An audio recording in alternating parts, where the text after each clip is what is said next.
paz, queridos. Eu queria compartilhar com todos um texto que está no Evangelho de Marcos, no capítulo 4, a partir do verso 35. O texto fala assim: E naquele dia, sendo já tarde, disse-lhes: Passemos para a outra margem. E eles, deixando a multidão, o levaram consigo, assim como estava no barco, e havia também com eles outros barquinhos. E levantou-se grande temporal de vento, e subiam as ondas por cima do barco, de maneira que já se enchia de água. E ele estava na popa, dormindo sob uma almofada. E despertaram, dizendo-lhe: Mestre, não te importa que pereçamos? E ele, despertando, repreendeu o vento, e disse ao mar: Cala-te, e aquieta-te. E o vento se aquietou, e houve grande bonança. E disse-lhes: Por que sois tão tímidos? Ainda não tendes fé? E sentiram um grande temor, e diziam uns aos outros: Mas quem é esse que até o vento e o mar lhe obedecem? Jesus estava pregando para a multidão. Chega um momento que Jesus fala: Vamos embora. Ele pega os discípulos, põe no barco, vão atravessar o mar da Galileia, que é um grande lago, e vamos para o outro lado. E o mar da Galileia é até hoje um mar cheio de muitos barcos, porque até hoje as pessoas pescam no mar da Galileia. Além dos barquinhos que estavam com Jesus, Mateus conta a mesma história, só que Mateus não cita os barquinhos. Eu quero citar aqui os barquinhos que estavam com o barco de Jesus. Havia aí os barcos que estavam no mar, porque eram dos pescadores, e também haviam barcos que estavam seguindo Jesus. E na viagem pelo lago, que ele é um lago, não é um mar, não é um oceano, não é um mar aberto, é um lago. Águas são tranquilas, águas são, o mar é um lugar, o mar não se revolta tanto no lago como no mar. E naquele mar, o barco está cheio de pescadores com Cristo e Jesus. Muitos dos discípulos eram pescadores experientes. Pedro era um pescador. E eles estão no barco e Jesus dorme no barco. De repente vem uma tempestade, uma grande tempestade, muito vento. Uma tempestade como aqueles homens nunca tinham visto antes. Não era da natureza do lugar ter uma tempestade daquele tipo. E a tempestade vem, e o vento muito forte, muitas ondas, e as ondas começam a subir, né, pela murada do barco, e os barcos começam a encher de água. Os barcos começam a querer virar, são barcos pequenos, não são barcos criados para enfrentar tempestades, porque não haviam tempestades como aquela no Mar da Galileia. E naquela confusão as pessoas se assustam, os discípulos têm medo, apesar de serem pescadores experientes. E é claro que não só os discípulos, mas também os outros barcos que estão em volta também têm muito medo. Há um grande desespero ali. E então os discípulos, com medo de morrerem afogados, acordam Jesus que estava dormindo. Jesus olha para a situação, Jesus libera uma ordem, ele acalma o vento, acalma a tempestade, as ondas se acalmam, o mar vira uma piscina. Os discípulos se impressionam, Jesus vira para os discípulos e os repreende. Vocês não entenderam ainda? Homens de pequena fé. E os discípulos ficam admirados com o poder de Jesus. Que homem é esse? Quem é esse homem que até o vento e o mar obedecem? Eu quero chamar a atenção para algumas coisas no texto. Primeiro, Jesus não evitou a tempestade. Jesus não impediu que a tempestade ocorresse. Pelo contrário, naquele momento ocorre uma tempestade como nunca ocorreu antes.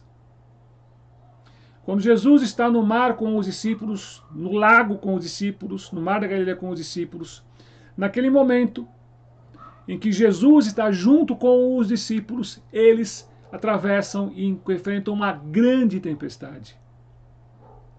Jesus não impediu que a tempestade começasse. Jesus não... Quando começou um vento mais forte, Jesus não falou nada.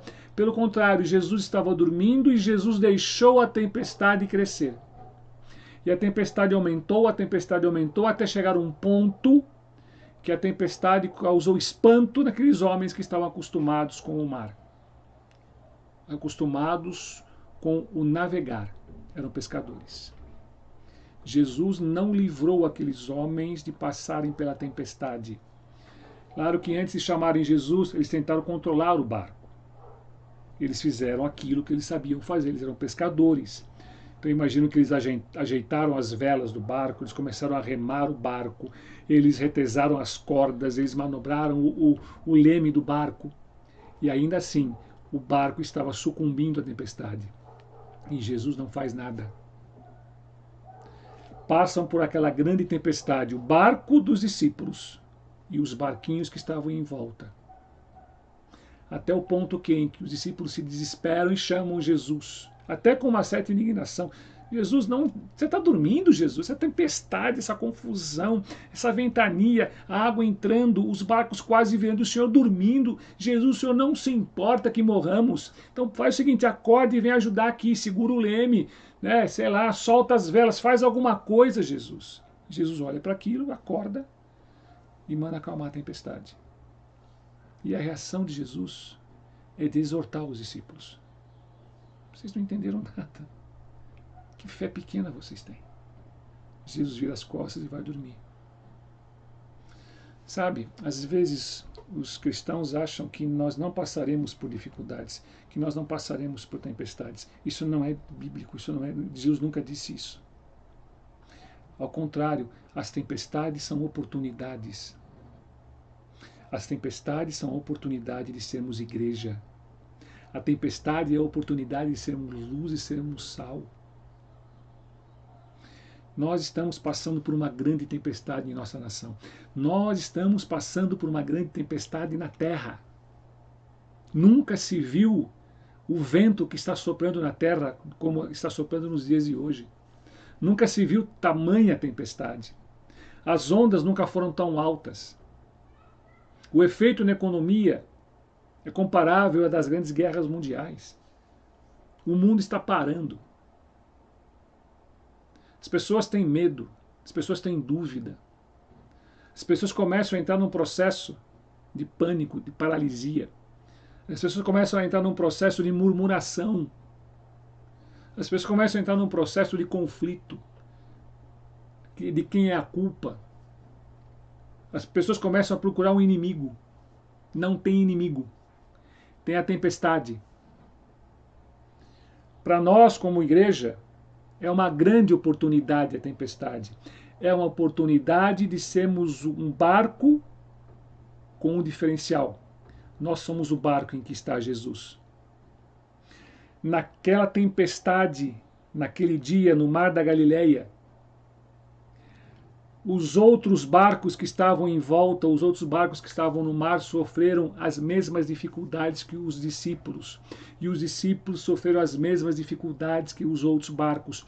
Nós, como igreja, passaremos pela tempestade. Nós, como igreja, seremos sim açoitados pelo vento. Nós, como igreja, seremos sim, né, cobertos pelas ondas. Nós, como igreja, vamos ter que nos esforçar, nós vamos ter que segurar mais forte no leme do barco, nós vamos ter que lidar com as velas, com o cordame, nós vamos ter que baldear a água para fora do barco como todos os outros barcos. A diferença é que o nosso barco há uma pessoa que é a pessoa de Cristo. Como nós vamos passar por essa tempestade, como você vai passar por essa tempestade. Você vai passar por essa tempestade como embaixador do reino, como embaixadora do reino. Você vai passar por essa tempestade como alguém que traz paz, como alguém que traz direção, como alguém que traz consolo, como alguém que traz, né, uma palavra de conforto. Será que nós podemos ser igreja nesse momento? E Jesus quer que sejamos igreja.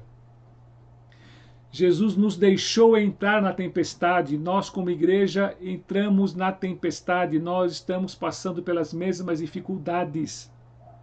A diferença é como nós passaremos por essas dificuldades. O nosso barco na tempestade vai ter um grande luzeiro, que vai ser guia, que vai ser referencial, que vai ser um lugar de segurança, ou o nosso barco é só mais um barco. É como os outros barquinhos. Jesus deixou que o barco com os discípulos passasse para a tempestade. Foi uma oportunidade que os discípulos perderam. Talvez os discípulos nem tivessem autoridade ou poder para acalmar a tempestade, mas os discípulos tinham o poder de passar pela tempestade, de ser um guia para os outros barcos. Nós estamos nessa tempestade para, como igreja, sermos o referencial de Cristo, de fazer a diferença.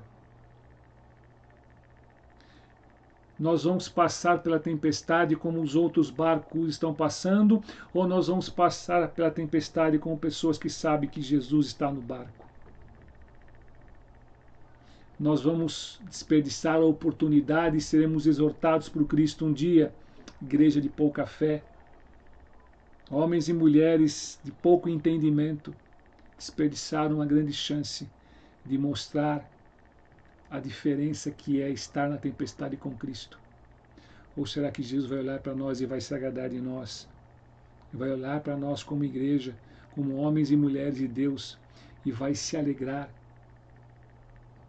Sim, nós passamos por tempestades, nós passaremos por essa tempestade.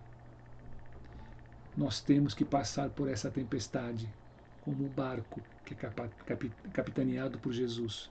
Nós temos que passar por essa tempestade como um barco que é luz e sal. Que essa tempestade seja uma oportunidade para sermos realmente homens e mulheres que expressam o caráter, o amor, a autoridade, o poder, a graça, a misericórdia de Cristo. Que nós possamos fazer a diferença nessa tempestade. A tempestade é só um pretexto para Jesus manifestar a sua glória. E Jesus só vai manifestar a sua glória através da igreja, através de mim e através de você. Que essa palavra entre no seu coração e traga revelação e paz. E encha o teu espírito de ousadia. Não necessariamente para mandar o vento se acalmar, porque talvez Jesus, talvez Deus não queira que o vento se acalme. Talvez Ele queira apenas que nós passemos pela tempestade com a noiva. Que Deus abençoe a todos nós, no nome de Jesus.